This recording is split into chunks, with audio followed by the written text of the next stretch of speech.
నమస్తే JK news కి స్వాగతం।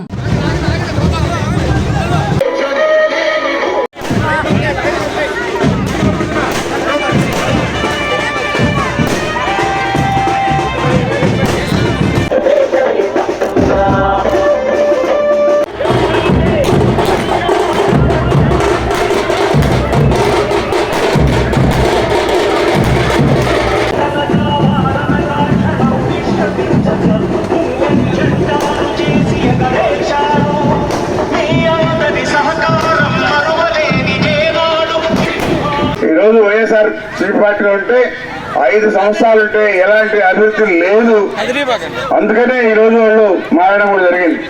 అదే అభివృద్ధి కార్యక్రమం జరిగితే ఈరోజు వచ్చుండేవాడు కాదు।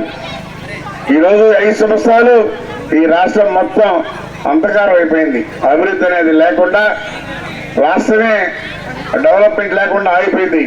ఇదే ఈ టైంలో చంద్రబాబు నాయుడు ఉంటే ఆయన దూరదృష్టితో ఆలోచించి మనకి ఇప్పటికి రాజధాని కూడా ఏర్పరచుకునేవాడు।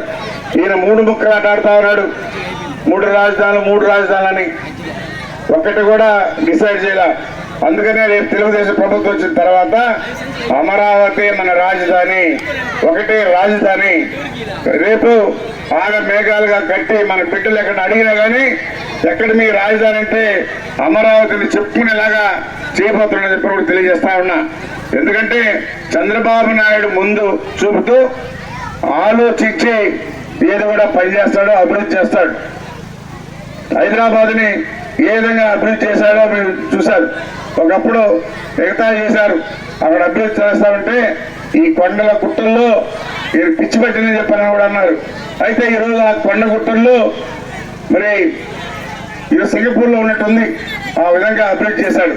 అందుకని మొన్నగానే ఆయన వచ్చినట్టే మన రాష్ట్రం కూడా ఆ విధంగా డెవలప్ అయి ఉండేది, అభివృద్ధి అయి ఉండేది। మన దురదృష్టవశాత్తు జగన్మోహన్ రెడ్డి వచ్చాడు। జగన్మోహన్ రెడ్డి వచ్చిన తర్వాత 5 సంవత్సరాలు ఎలాంటి పని చేసిన దాఖలాలు లేవు।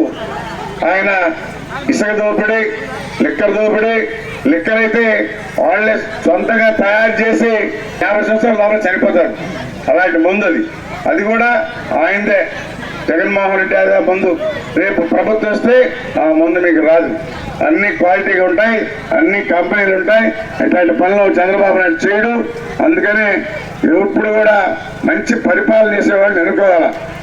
మనం తప్పు చేశాం కాబట్టి రేపు రాబోయే రోజుల్లో ముఖ్యమంత్రి చంద్రబాబు నాయుడు ముఖ్యమంత్రి చేసుకుని మన రాష్ట్ర అభివృద్ధి, అదేవిధంగా కేంద్రంతో కూడా మనకి సంబంధాలు ఉన్నాయి కాబట్టి కేంద్రం నిధులు తెచ్చుకుని కూడా మనం అభివృద్ధి చేసుకోవడానికి అవకాశం ఉన్నాయని చెప్పి కూడా తెలియజేస్తూ, ఒకటి కమలం గుర్తుకి, రెండోది సైకిల్ గుర్తుకి మేము పవిత్రమైన ఓటేసి గెలిపించాలని కోరుకుంటూ ప్రతి ఒక్కరికి పేరు పైన ధన్యవాదాలు చేస్తూ సెలవు తీసుకుంటున్నాం।